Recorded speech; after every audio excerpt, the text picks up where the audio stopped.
আমি ইঞ্জিনিয়ার রহমতুল্লাহ আপনাদের সবাইকে স্বাগতম জানাচ্ছি। এখন আমাদের আলোচনায় থাকছে ঢাকা স্টক এক্সচেঞ্জের ব্রড ইন্ডেক্স ডিএসসি এক্স, যার সর্বশেষ অবস্থান হচ্ছে 4910.61, 4910। আমরা উইকলি টাইম ফ্রেমে আছি।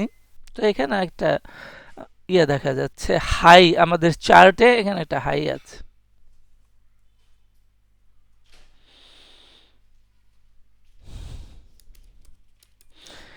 তারপরে আমরা দেখি যে এটা অগাস্ট 2024-এ একটা লোয়ার হাই তৈরি করেছে।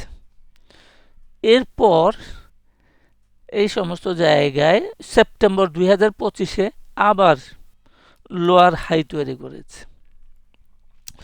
তো এই যে হাই থেকে নিচে নেমে আসলো, তখন সে তৈরি করলো একটা লো। এটা জুন 2024। তারপর আরেকটা লো তৈরি করলো অক্টোবর 2024-এ। এটা হচ্ছে লোয়ার লো, অপেক্ষাকৃত আরো নিচে। এরপর মে 2025-এ আরেকটা লো করলো, এটাও আগের লো এর তুলনায় অধিকতর নিচে, লোয়ার লো। তাহলে আমরা দেখি যে উপরের দিকে high lower high lower high করেছে, নিচের দিকে লো লোয়ার লো করেছে। তাহলে পরিষ্কারভাবে আমরা বলতে পারি যে এই ট্রেন্ডটা ডাউনে আছে। তাহলে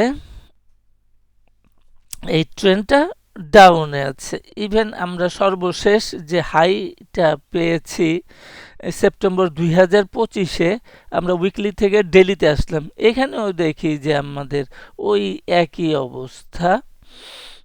এখানে লোয়ার হাই, এখানে লোয়ার হাই, এখানে লোয়ার হাই। তার মানে ডেইলিতেও ডাউন আছে, যেটা আমরা কয়েক সপ্তাহ যাবৎ বলে আসছি যে আমাদের মার্কেট উইকলিতে ডাউন আছে, ডেইলিতে ডাউন আছে। আমরা যে আপ ডাউনগুলো দেখছি, এটা কেবলই একটা টাইম ফ্রেম আওয়ারলিতে হচ্ছে। সুতরাং মার্কেট ঘুরে যাবে বা ঘুরে গেছে এরকম কিছু না। মার্কেট সামান্য বাড়তে পারে, বাড়ছে, এই রকম। তাহলে আমরা আমরা আওয়ারলি টাইম ফ্রেমে আসলাম। গত সেশনে আমরা বলেছিলাম যে 5000 না সরি কত, এটা 4903 অ্যাপ্রক্সিমেটলি, যে 4903-এর উপরে যতক্ষণ পর্যন্ত 4903 যতক্ষণ পর্যন্ত মার্কেট এটার উপরে থাকবে, ততক্ষণ পর্যন্ত বা ততদিন আমরা safe, we are in safe zone, এটা বলেছিলাম। এই 22শে ডিসেম্বর যে ক্যান্ডেলটা আছে, তার রেঞ্জের রেসপেক্টে বলেছিলাম। তো এখন গত ট্রেডিং ডেতে মার্কেট অনেক ভালো পারফর্ম করেছে, 45.3 পয়েন্ট পজিটিভ করেছে এবং ওই 4903-এর উপরেই আছে। তাহলে আমাদের এটা থাকলো। এখন আমরা যেটা বলছি যে 21শে ডিসেম্বরের পর থেকে মার্কেট আপ ট্রেন্ডেই আছে এবং এটা একটা টাইম ফ্রেমে আছে। আওয়ারলিতে কেবলমাত্র আপ আছে। এখানে আমরা খুব সাধারণভাবে একটা কারেক্টিভ চ্যানেল লাল রঙের দেখা যাচ্ছে। এই কারেক্টিভ আশা করা যায় যে আমাদের মার্কেট ইন্ডেক্স এই কারেক্টিভ বা বেজ চ্যানেলের ভিতরেই থাকবে, যেহেতু হায়ার প্রেশার বা শক্তি ডেইলিতে মার্কেট ডাউন আছে, আরো শক্তিশালী প্রেশার উইকলিতে মার্কেট ডাউন আছে। এই অবস্থায় শুধুমাত্র আওয়ারলিতে পজিটিভ রেখে এই চ্যানেল ভাঙাটা অত্যন্ত কঠিন কাজ হবে। তাহলে আমরা আগামী সপ্তাহে এই চ্যানেলটাকে আমরা অবজার্ভ করব। আর এদিকে আমরা এরও আগেই বলেছিলাম যে এই 4992টাকে মার্কেট ক্রস করতে পারলে আমরা বুঝবো যে মার্কেট বুলিশ হয়ে যাচ্ছে। তখন আমরা আরো বেশি বেশি করে ট্রেড করতে পারবো। তো এখনো পর্যন্ত আমাদের ইনভেস্টমেন্টের আমরা যারা ক্ষুদ্র বিনিয়োগকারী আছি বা মোটামুটি মিড লেভেলে আছি, বিনিয়োগের সুযোগ তৈরি হয় নাই। কারণ হলো 2010 সালের যে সর্বজন স্বীকৃত টপ হয়েছে, টপের বিপরীতে একটা ডাউন হইতে হবে, টপের বিপরীতে বটম পাইতে হবে। সে বটমটা এখনো পর্যন্ত পাওয়া যায় নাই। আর একটা অনেকে বলছে যে তফসিল ঘোষণা করলে মার্কেট ভালো হয়ে যাবে, নির্বাচন হয়ে গেলে মার্কেট ভালো হয়ে যাবে, নতুন সরকার আসলে মার্কেট ভালো হয়ে যাবে, নতুন সরকার আসলে ইকোনমি ভালো হয়ে যাবে। তো ইকোনমি কোনো লাইট এবং সুইচের বিষয় না যে আমি সুইচ টিপ দিলাম ভালো আলো জ্বলে গেল, এই রকম না। ওভারনাইট কিছু হবে না। যেটা হলো নতুন সরকার আসার ফলে একটা কাজ করার সুযোগ তৈরি হবে।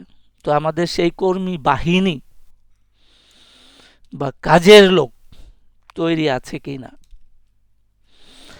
এর পাশাপাশি আমাদের যে সরকারি আসুক, দুর্নীতিবাজরা তখনই ছিল, এখনো আছে, নতুন সরকার থাকলেও তারা আসবে। কাজে এরা উন্নয়নের এবং ইকোনমি ভালো করার ক্ষেত্রে একটা বড় ধরনের বাধা।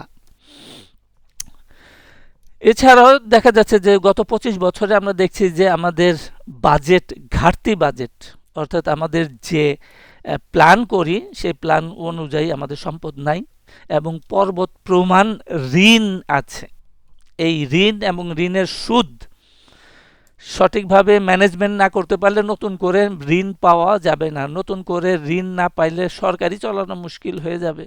আমরা তো দেখেছি যে বিশ্বব্যাংক বা IMF এর লোন পাওয়ার জন্য সরকার কি করে আর কি করে না। বিভিন্ন দেশে দেখা যাচ্ছে যে জনগণের বিরুদ্ধে গিয়েও তাদেরকে সিদ্ধান্ত নিতে হয় ইত্যাদি।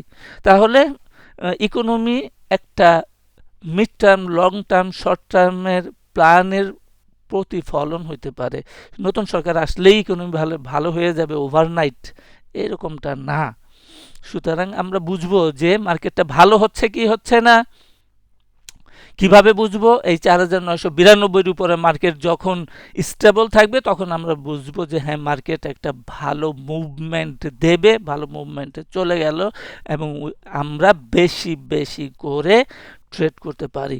এখনো পর্যন্ত সিম্পল আমরা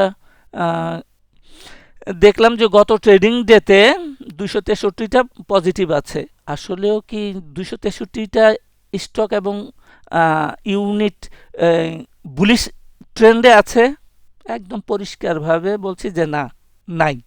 এর মধ্যে 63টাই নাই, 200টা তো আরও বাদ। 63টা থাকলেও হাতে গোনা 5টা-7টা আইটেম আছে, নট মোর দেন 10, যে যারা অ্যাকচুয়াল বুলিশ আপ ট্রেন্ডে আছে।